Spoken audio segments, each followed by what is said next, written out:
For this, for anyone that wants to go back and check it out.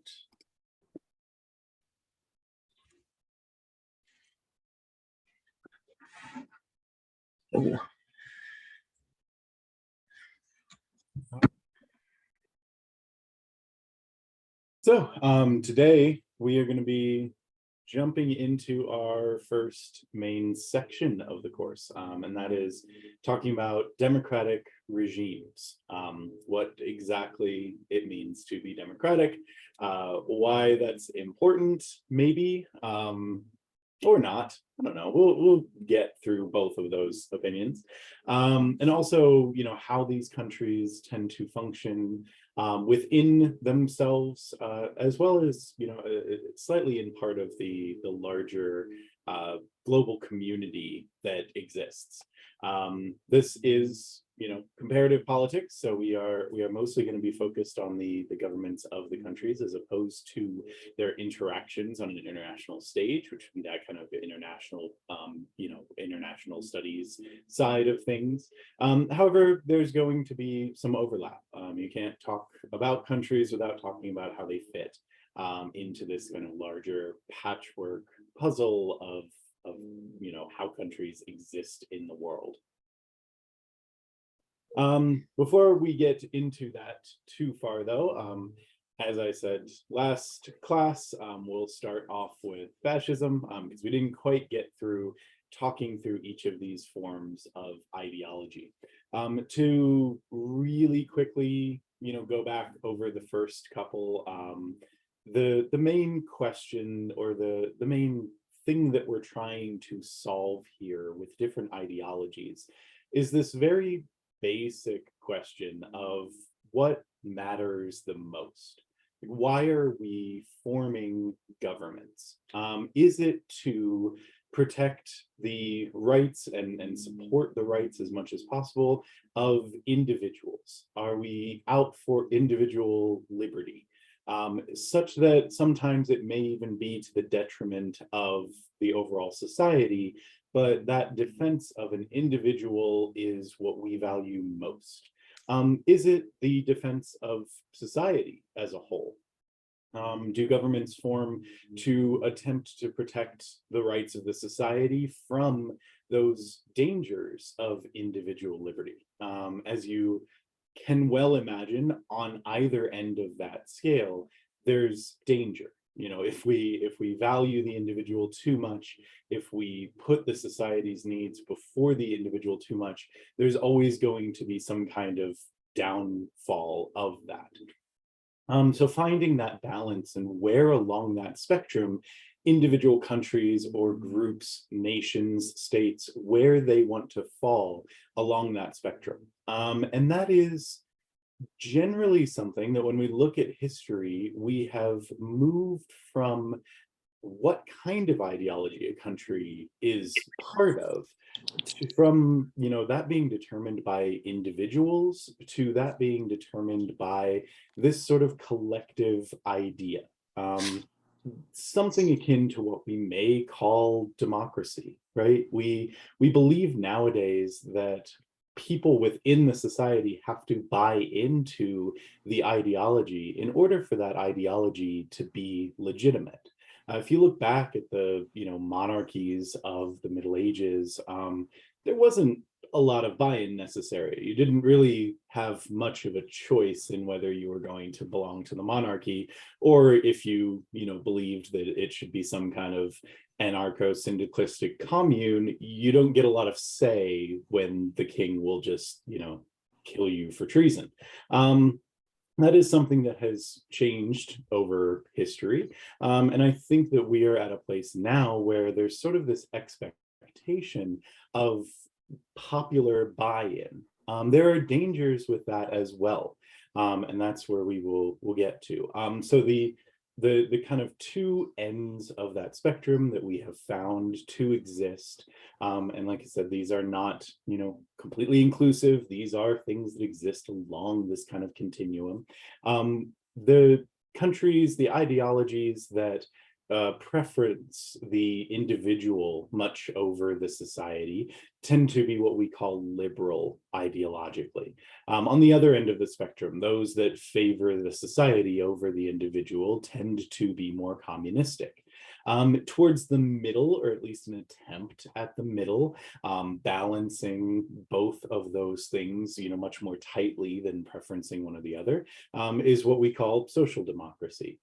Now, what happens when you decide to throw, all of those babies out with the bathwater and just say that the state itself is the most important function?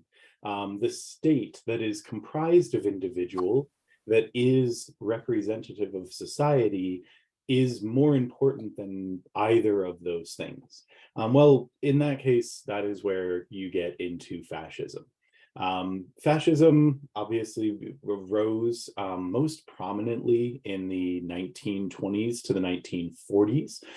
We saw several countries in Europe, especially, that embraced a fascist dictatorship. These are countries like Italy under Benito Mussolini, Germany under the Nazi Party. Fascism has a very well-earned negative connotation to it. It's very closely tied with authoritarianism, so that complete control of individuals' lives by the government, or at least an attempt towards that. But it is also important to note that it is distinct from socialism. Socialism falls, along these forms of ideology close to the communism side of the spectrum, right? Communism came out of socialism, but with a much more violent tendency. Fascism is not as inherently linked to socialism. We think of it that way because of the Nazis, and because the Nazis came out of the National Socialist Party of Germany. It links those two together in a very distinct way that we struggle to kind of overcome in our evolution of thought about these different ideologies. But the original party, the original German Workers' Party that eventually became the Nazis, was basically infiltrated by this Nazi ideology. It was a workers' socialist party that believed in, equal pay for work across a variety of different occupations. And within that, we saw an uprising of populist Nazi ideology that believed in socialism, but only for a select group of people, not all of the workers across the country of Germany. It only believed in socialism for what it called pure blood Germans. Now, that's a very different way of looking at socialism. It is not socialistic in its ideology, but you can see how that kind of arose in that same language and was able to gain enough momentum within the German Workers' Party to eventually just take it over. All of the leaders that had been in the German Workers' Party were, ousted, not killed off yet, but were ousted from the German Workers' Party and replaced with individuals that held strong to that Nazi ideology. And they co-opted that movement to be able to then, build up and take over the Bundestag and then eventually the chancellorship with Adolf Hitler. So it's difficult to separate, I think, in a post-World War II world. It's difficult to separate fascism and that authoritarian ideology from socialism, since they were so closely tied together. And obviously that had these repercussions throughout the world, even though, socialist parties still existed, do still exist, and are separate from the Nazi ideology, there was very significant backlash, especially in countries like the United States, where, the idea of a socialist party could never take hold again because it was so closely associated with this idea of fascism. Now, I mentioned in here another sub-ism, and that is populism. That's one that I think we hear a lot, and it is closely tied to the rise of fascist parties. Populism means just appealing to the people, the mass aggregate of individuals that might feel unrepresented otherwise in their own government. So it's, it is more than it's a, gosh, populism is not a political belief. It's not an ideology. It is not conservative or liberal. Populism is a political tactic. And in that, it can be used by any anywhere on the spectrum of this political ideology or even of political beliefs. Populism can be employed to reinforce any side of that belief. So that is to say that, populism is not directly tied to conservative values or to liberal values. Yeah, Rowan. Is it pretty safe to say that, at least in the American standard of populism, that like certain politicians these days on both sides of the aisle, like for example, Bernie Sanders or Donald Trump, could both be considered populists? Absolutely. Yeah, Okay. that is totally fair. And a great example of of how this is not politically tied to, a certain political area. Because yeah, we saw 2016, we saw both Bernie Sanders and Donald Trump using populist tactics. And so that is also to say, like, there's not necessarily a negative connotation to populism when it comes to our, academic study of it. Populism, insofar as it means appealing to the general group of people that make up a country or a nation, populism is effective. If those people feel disenfranchised, whether it's, conservative rural whites who feel disenfranchised, and therefore, if someone like Donald Trump comes along and appeals to that group, speaks to that group, literally saying things like, you are being ignored, you have not been heard in your government, you don't have representation from this, outsider voice that I can bring, that is populist.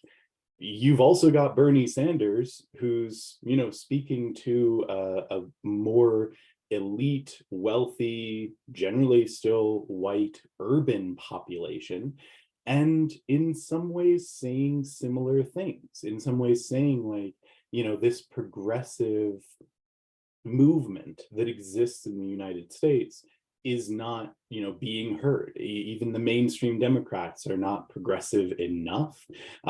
So, elect me and I will be that voice. I will represent that unheard sector of the population. And it's really kind of fascinating. We think, having lived through that, you think of Bernie Sanders and you think of Donald Trump, and they seem like complete opposite ends of the spectrum. And as far as, their political beliefs go, they are, but they still can both utilize these kind of tactics. And that is where populism sets itself apart, and where I want to be very clear that it is not conservative or liberal. It's a way of approaching running for office. It's a way of approaching getting support for a certain political belief or a certain ideology. Now, I have it here because for a very long time, populism was tied to fascism. It's only been since about maybe late 1990s that academics have really started to separate that out and show that, you know, a country like Indonesia has it is not a fascist country. It is a very openly democratic country. It has its flaws. There's certainly a lot of corruption in the Indonesian election system, but most Indonesian presidents across the board run with a very populist platform. All of them try to employ this kind of language, you know, this appeal to the common voter who has been unheard in past elections. Another main aspect of populism, though, if you want something to listen for when you're looking at different politicians, is what in populist literature is called the strongman argument. I like to call it the easy button politics. So if you hear a politician say, here are all of the problems that our society faces, and if you vote for me, they will all be fixed. Legit, that's something we heard from, again, growing great example, both Donald Trump and Bernie Sanders, right? If you voted for either of them, whatever those concerns that they were appealing to that you probably had, they said that they were going to be the one to solve it, that just electing them would solve those problems. It reminds me, and the reference is probably getting outdated at this point, but it reminds me of those old Staples commercials with the easy button. And in the commercial, you know, it was some problem would come up, you push the easy button and instantly everything is fixed. It's like that, but in politics. I mean, if we take a step back and think about it, that is never the way politics works. If that were ever to come true, that is, you know, dictatorship, and it's never going to solve all of the problems. It's only going to solve a certain subset of problems that that dictator feels is, you know, necessary to solve. Now, did Donald Trump or Bernie Sanders want to become dictators?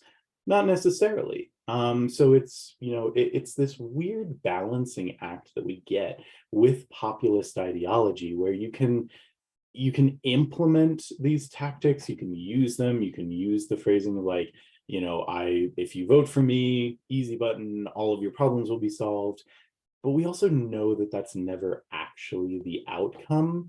And so populism tends to kind of have this weird facade where it is the election side of things. Populism doesn't tend to continue to exist once the people are actually elected. It tends to fall away in face of a more broad support of one of these other forms of ideology, whether that be fascism, as it did, you know, in the 1920s through the 1940s, whether that be liberalism, as in the 2016 election. It tends to fall away and, you know, end up with support for one of these other forms of ideology.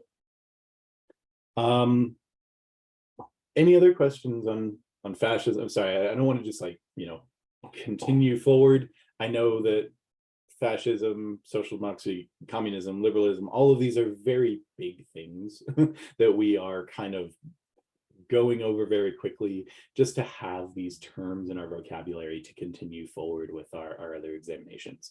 But any other questions on fascism, populism, where those things kind of fall? Fascism isn't used as much anymore in literature, because it has those very strong connotations of, you know, 1940s Germany. However, we have seen a resurgence in political science literature that discusses authoritarianism in much the same way. Fascism has a very prescribed set of goals. And when I say prescribed, I mean they are written in a book published by Jason Stanley, who lists out, I think, the 9 steps of fascism. And it's really weird because not always necessarily intentionally, but almost all fascist organizations that arise in politics tend to follow these exact steps. So it's, if you want to read more, that's the book to read. It's called How Fascism Works, and it is written by Jason Stanley. Yeah, Jacob. Sorry, what was that book title again? Oh, I'll throw it in the chat real quick. Okay, cool. Yeah, it's How Fascism Works by Jason Stanley. Okay, cool. Thank you. Yeah, great read, quick read, really helpful. And honestly, like, just puts a lot of things in context of like understanding why why fascism gets popular, because I think a lot of us sitting in a liberal democracy, spoilers, United States is a liberal democracy, most of us sitting in a liberal democracy tend to look at fascism and be like, how do we ever get to that point? How did Germany, out of a democratic state, with a very strong Bundestag, like, how did it ever get to the point of the Nazis taking over? Understanding these core emotional approaches that fascism tends to go along really helps to make sense of how that transition happens, and also how to avoid that transition happening. So yeah, good book. Definitely recommend it as a read if you want to understand fascism a bit better. Cool. Well, other than the fact of me sitting here and talking to you a bit about these things, you may have been sitting there thinking this entire time, why do we even need a government? Why do we need an ideology at all? Who cares? We'd all probably be better off without the government doing anything, because they really just tend to get in our faces about stuff. And so that is the last ideology that I want to bring up, which is anarchism. Why do we need government anyway? Anyone want to make a impassioned argument for anarchism? I'm open, no judgment.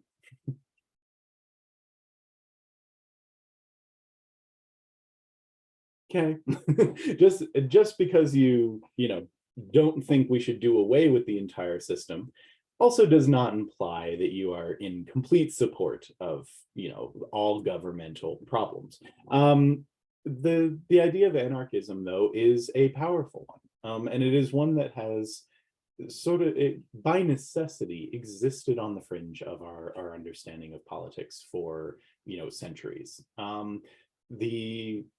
The basic concept, the American inspiration that we see from Hobbes and Locke, this whole idea of social contract and the state of nature being something difficult to overcome, but also necessary to the continuation of the species.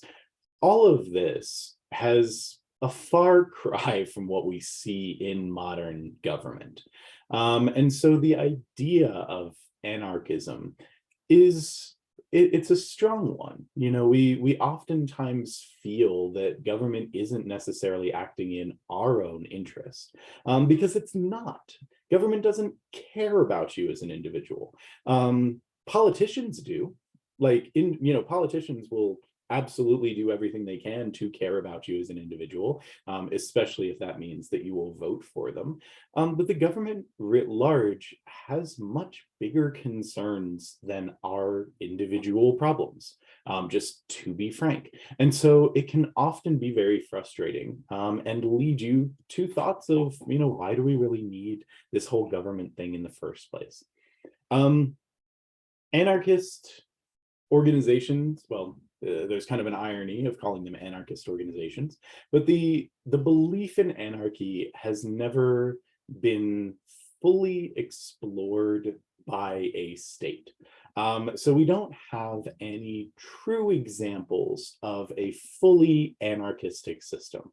The closest that we probably have is one neighborhood in I believe it's, I can never remember if it's Amsterdam or if it's Copenhagen. I think it's Copenhagen. There's one there's one neighborhood called Christhoven that is essentially anarchist. People who live there still have to pay taxes to the state. So in that way, they're not fully separated from the government, but there is no organized government overseeing it. It is fully independent from the city of Copenhagen that it resides in. They tend to resolve, issues that arise by a very, temporary elected group of individuals that will resolve one issue and then have no political power past that.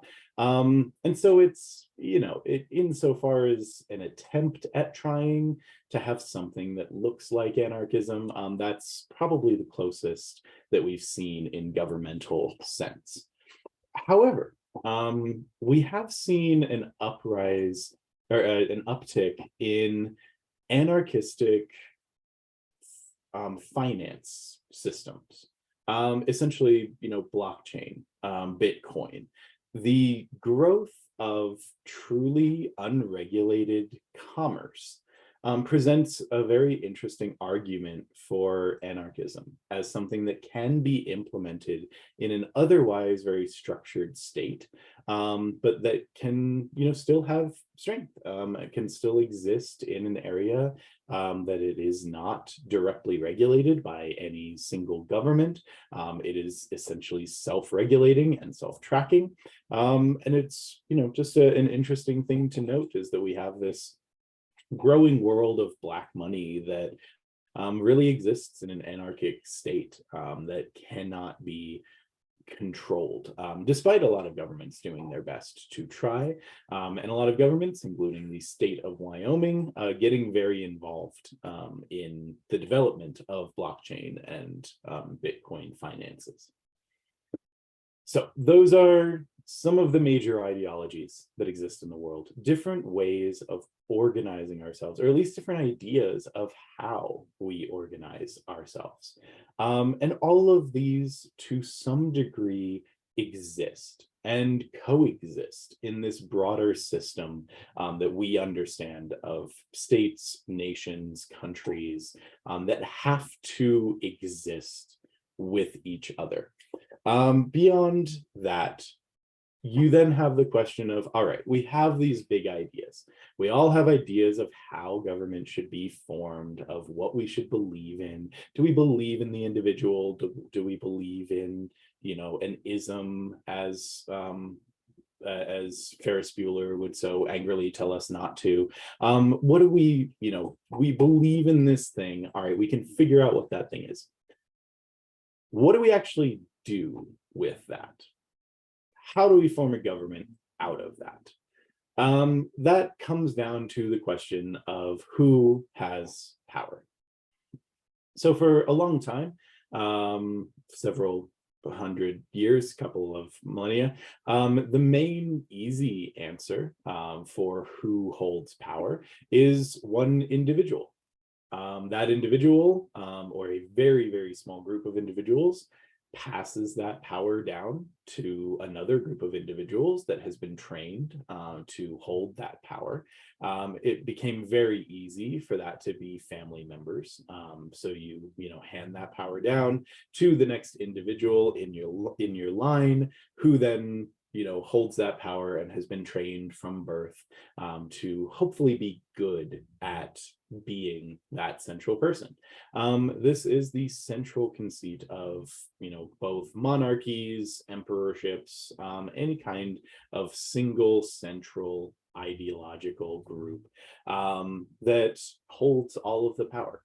Now, back in ancient Greece, and also with a somewhat recent, saying recent when it's like 300 years doesn't really seem to fit, but a somewhat recent resurgence is, hey, maybe one person holding all this power is a bad idea, especially if we're encouraging them to inbreed. So maybe we shouldn't do that. Maybe all of the people in a state should have some kind of power in this system. So what happens when we give all of the people some kind of power in this system? We get democracy. hey, rule of the people, literally in Latin. Demos is people, Resi is rule of, so rule of the people. Is democracy a good idea? Do we like democracy? General broad feeling. No, no government interference. I'm not reporting you to the US government if you say no. But in general, how do you feel about democracy? It's pretty good, but it could probably be a little bit better. Perfect democracy doesn't work. It can't function. Yep.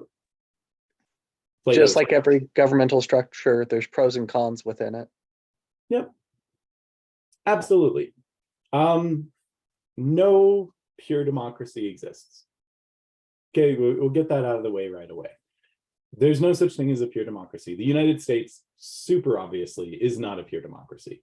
Pure democracy is just a little bit unwieldy, right? If you try to have a pure democracy, no representation, this is a system in which every question, every law, every problem that arises is dealt with by a collection of the whole.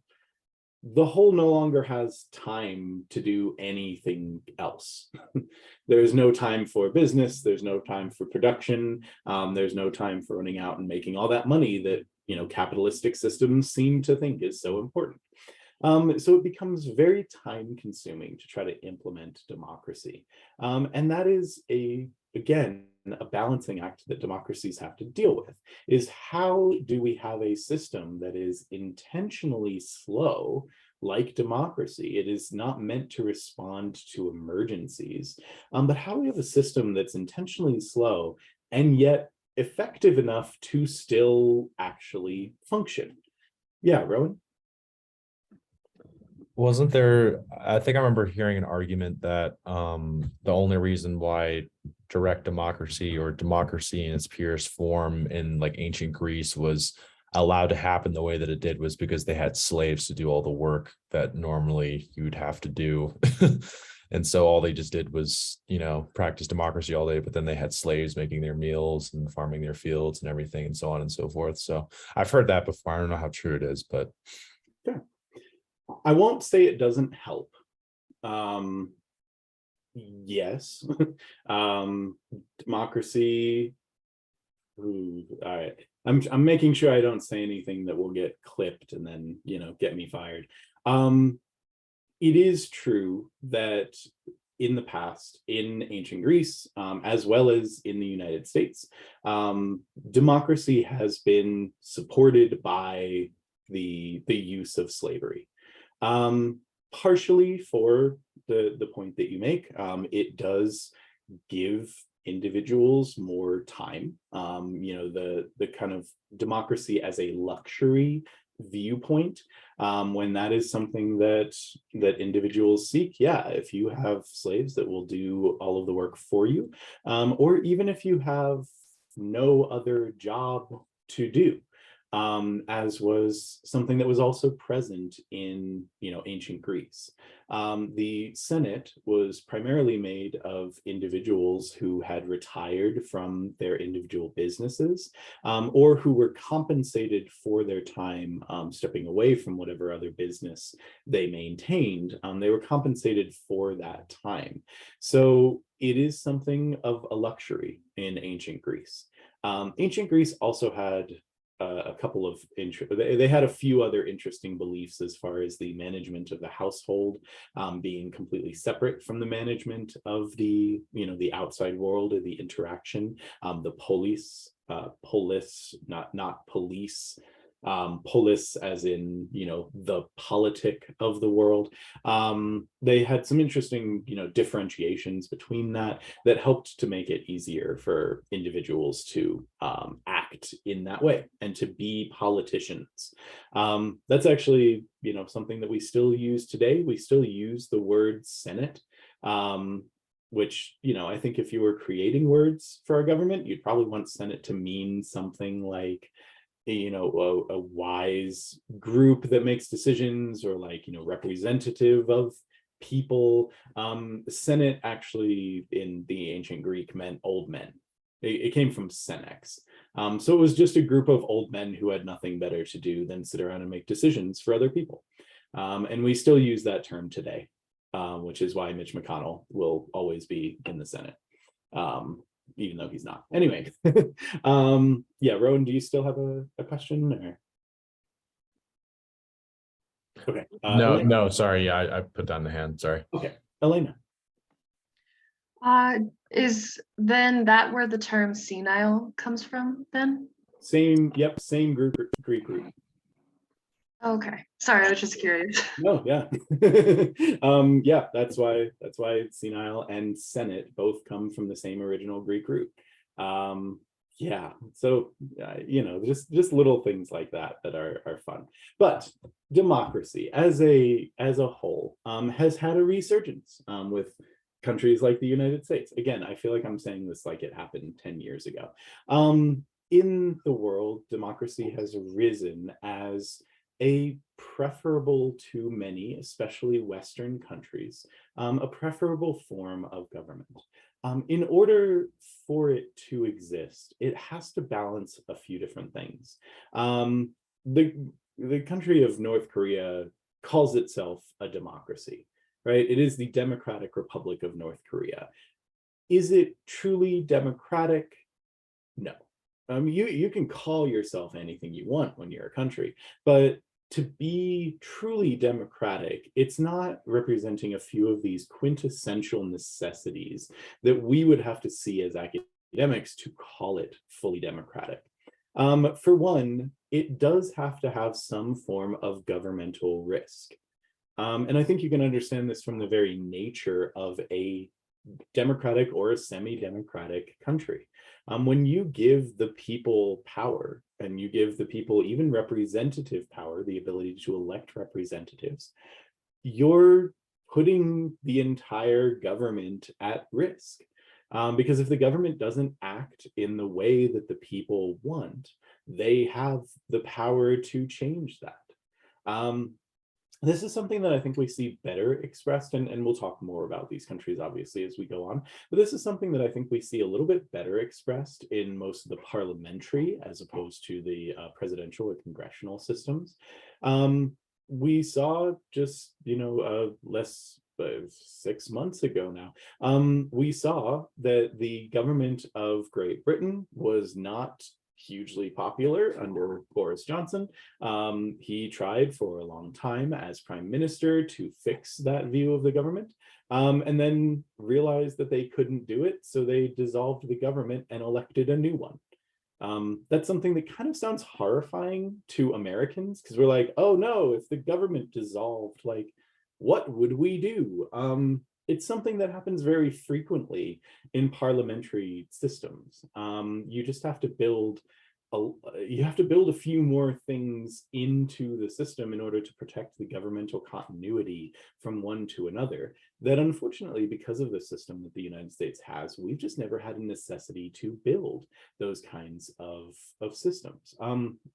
So it's something that we do see, and we will see in other countries as we discuss them, which is why, you know, something like having a new prime minister is really not that big of a deal in the UK. Why right now it's a much bigger deal that the Queen has recently passed.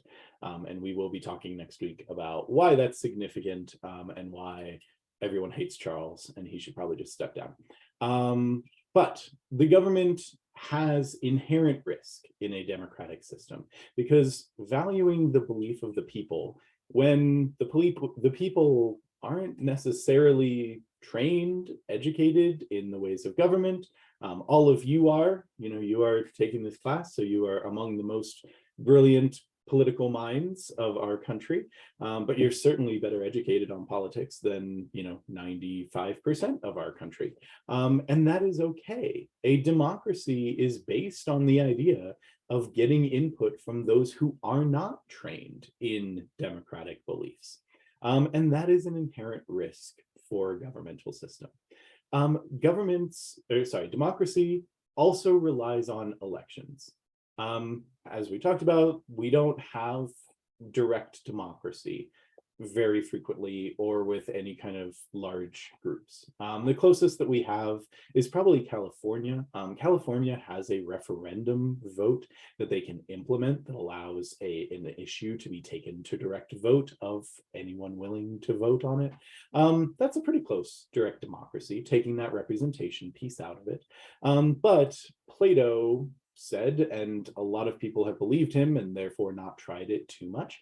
Plato said that a democracy only works in a very small group of people.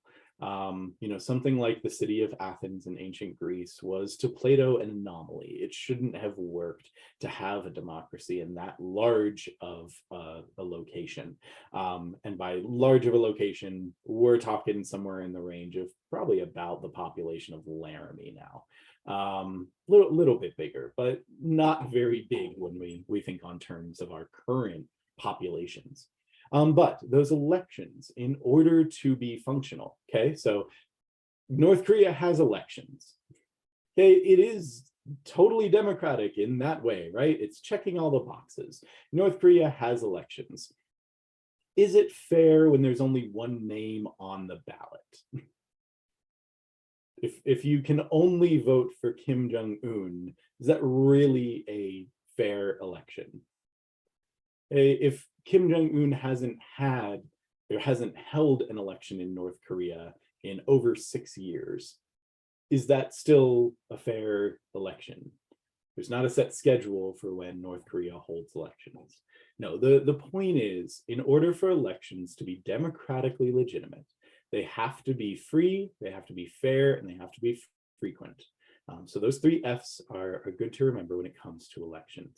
So by free, it means that the majority of people will be able to vote in an election. It is not limited to some minority group of individuals who make decisions for the entire country. In order to be fair, they have to be non-corrupt. They have to be uninterrupted by the negative aspects of government possibility. And they also need to be frequent. They don't have to be as frequent as the United States. We have elections every 2 years, which is very frequent when it comes to the world stage. But you'll see across the board, most places generally tend between this 4 and 6 year kind of cycle where they will change their governments quite frequently. And that is something that is just interesting to observe, to see that governments believe that there needs to be this change frequently enough for the government to be representative of its people. Now, we kind of already talked about indirect and direct democracies. Indirect democracies are when you are voting for someone to make the decisions for you. Direct democracies would be voting on making the decisions yourself. And we come to this kind of central argument then that, if we have these free, fair, and frequent elections, who do we want voting in them? Like I mentioned, last week, one of the challenges of democracy is that we love the idea of democracy as long as it's people like us or with our similar beliefs that are voting. When somebody disagrees with us, also gets to vote. That's that is an easy place to question democracy. Like, should they really? Should people under the age of 18 be able to vote? Should people who have committed a felony be able to vote? Yeah, all of those are very problematic questions when it comes to whether a democracy is truly free, fair, and frequent. But even beyond that, in an intellectual sense, do we need an informed democracy? We have all of these actions out there. We have things like get out the vote that want everyone to vote. We have a huge problem with that in the United States because in general, even in our most popular elections, we usually get around 60 to 65% at the top end of our voter turnout. And that's just out of the voting age population that is able to vote. Now, obviously, there are a lot of impediments to voting. It is not easy. It is easier in other countries to vote than it is in the United States. You have to make a lot of effort to vote. The efforts that have been made to try to make that easier, things like mail-in ballots, tend to have pushback from, groups within the country. Conservatives pushed back against the idea of mail-in ballots very strongly in the last election. So you have this kind of back and forth as to, how easy we should make it for people to vote. We also at the same time have this desire for informed voters. If you just walk in to a ballot or to a voting location and vote with no prior knowledge whatsoever, well, is that really a valid vote for anything? Or are you just picking the name that sounds the nicest?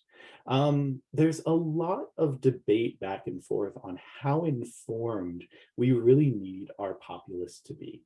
I will put out there for your enjoyment / consideration a statistical argument about the necessity of informed voters. You see here, I have underneath Ben and Jerry's "Democracy is in Your Hands" campaign. This was around, I think, the 2018 election. Ben and Jerry's put 2 ice cream flavors up for a Democratic vote to see which one would win. And so it was a very well done Democratic campaign. But underneath that, I've put up your very basic normal curve, right? Traditional standard deviations on a normal curve. If you consider that anyone who is voting is going to usually fall somewhere along this standard curve. The person, this center point of the standard curve is going to represent who, what percentage of the population gets, votes for one individual candidate. So 2020, this, midpoint here is voting for now President Joe Biden. You only need a few individuals who are truly informed to create this normal curve. If you start to get into, political science research, statistical research of any kind in your future, you will start to see that having somewhere in the range of 1,500 to 2,000 respondents on any question is like amazing. You'll be overjoyed if you put a survey out asking people for their opinion and you get 1,500 people to respond. That guarantees you basically that you're going to probably be able to get to publish in at least one journal, all right, if you have that many people responding. And that is because, the larger you get, and 1,500 is a very large sample size. The larger sample size you get, the closer you are going to get to true representation of the group, the whole. So in this instance, if you want opinions on something in the United States, if you get a simple random sample of around 1,500 people in the United States, you're going to get a fairly accurate representation of what the whole would believe on that same question, if you were ever to hypothetically be able to ask them. So if you think of elections as basically the largest polls that we take in the country, we're talking along the lines of 70 million people voting one way or the other. 140 million people vote. I mean, the numbers are just insane. So the accuracy that you can get from that is over the top, right? You only need a few hundred, maybe a few thousand. Even let's round that up. Let's say 15,000, 10 times what I would look for if I was doing research and wanted an accurate opinion. Let's say 15,000 people were well informed on what they were voting on. They're going to create this normal curve. They're going to give an accurate representation of the whole with an accurate representation of where that midpoint is. In this case, who wins presidency. Everyone else who votes is going to randomly fall on one side or the other. Now, you individually are thinking to yourself, well, of course, I'm not going to randomly fall on one side or the other. I have a person that I'm going to vote for. But pair you with somebody else, if you are going into this uninformed, if you are part of our uninformed group voting on this, pair you with somebody else from, 3 doors down. They are just as likely to vote for the opposite candidate. And when we build that into a national electorate, we see that people are fairly likely to fall one way or the other in this same statistical distribution. So by that argument, we don't need a fully informed electorate. We need people to vote. So the get out the votes, which try to inform people about the votes that they're making, aren't absolutely strictly necessary to the functioning of democracy.